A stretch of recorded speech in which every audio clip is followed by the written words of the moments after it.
Welcome to The Thriving Scapegoat, a podcast for women who are cast as the problem, when in truth, they were the truth tellers. I'm your host, Julie Cielo, somatic coach, author, and guide for women healing from complex trauma, family enmeshment, and the invisible wounds of being scapegoated. If you ever felt misunderstood, exiled, or blamed for dynamics you didn't create, if you've done the deep work to break the generational patterns and you're ready to reclaim your voice, your body, and your life, you're in the right place. This is where we stop over-explaining, stop performing for love, and start living in alignment with what's real. Here, we talk about nervous system healing, shadow work, emotional sovereignty, and what it takes to not just survive your past, but thrive beyond it. Because you were never too much. You were never the problem. You were the disruption to the dysfunction, and now you get to become the woman who rises because of it. Let's begin. What if the life that everyone else admires is quietly exhausting you? Welcome back to The Thriving Scapegoat. I have a question that I'd like for you to sit with today. Have you ever looked around at the life that you've built and wondered why you don't feel the way you should? Maybe people admire your career, your relationship, your home, your accomplishments, your resilience, your ability to hold it all together. And from the outside, your life looks successful. But inside, you're tired. Not because you've done anything wrong, but somewhere along the way, success stopped feeling like freedom. And I think far more women are experiencing this than we're willing to admit. So today I want to talk about that, something that completely changed the way that I see achievement, especially for women. Success was never the problem. So let's get things cleared here. I love ambitious women. I love accomplished women. I love women who dream big. This conversation is not about playing smaller. It's actually the opposite. It's about asking, who was I becoming while I was building all of this? Because success isn't inherently unhealthy. The question is, what nervous system built it? Did success emerge joy, curiosity, creativity, purpose? Or did it emerge from proving, escaping, people-pleasing, trying to feel enough? Those are different lives. And they oftentimes take some honesty and change along the way, because high functioning doesn't mean healthy. One of the biggest myths in our culture is that if you're functioning, you're fine. I don't believe that.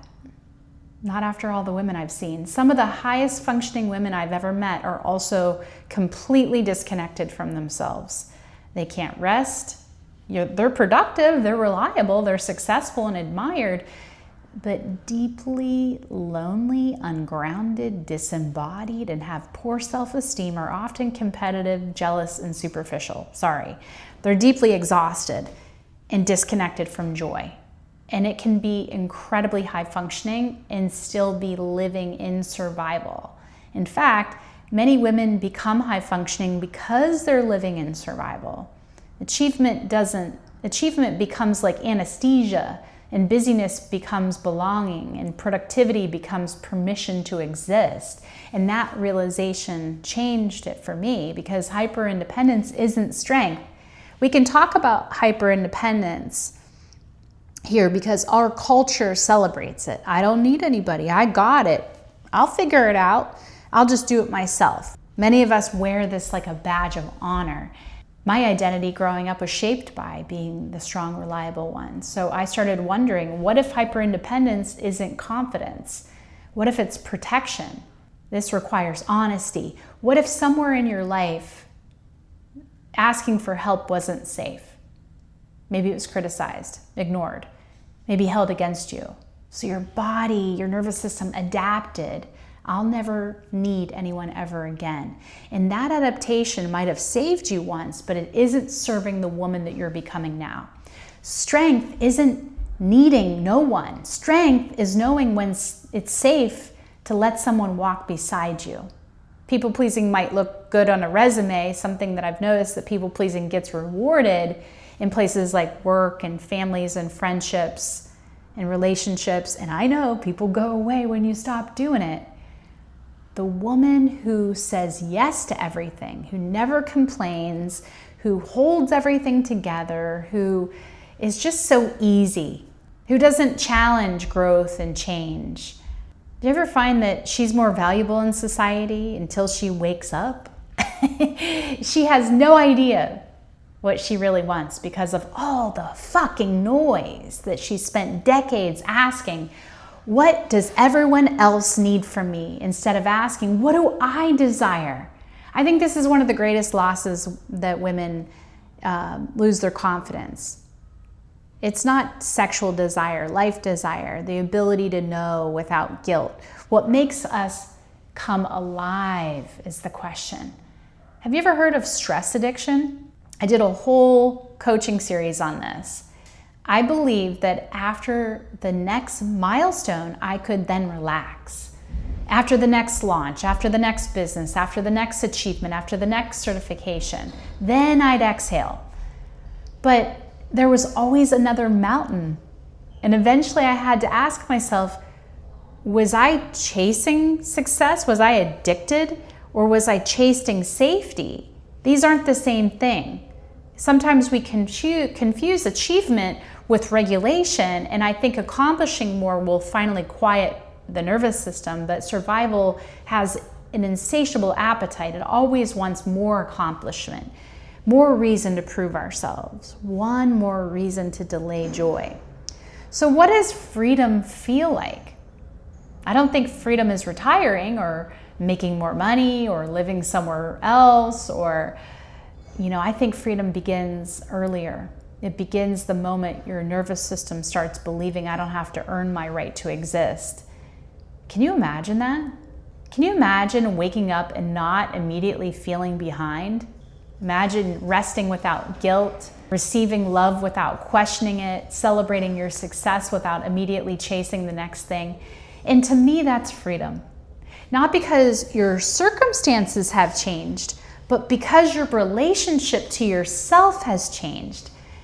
And I'd love to leave you with a question for this week. If no one's watching, if no one's applauding, if no one's expecting anything from you, how would you choose to live? Not what would you accomplish, how would you live? Sit with that, journal about it. And notice what your body says before your mind edits the answer. Because I have a feeling your life, the life that you're longing for, has been whispering for a long time. And maybe now you're finally ready to listen.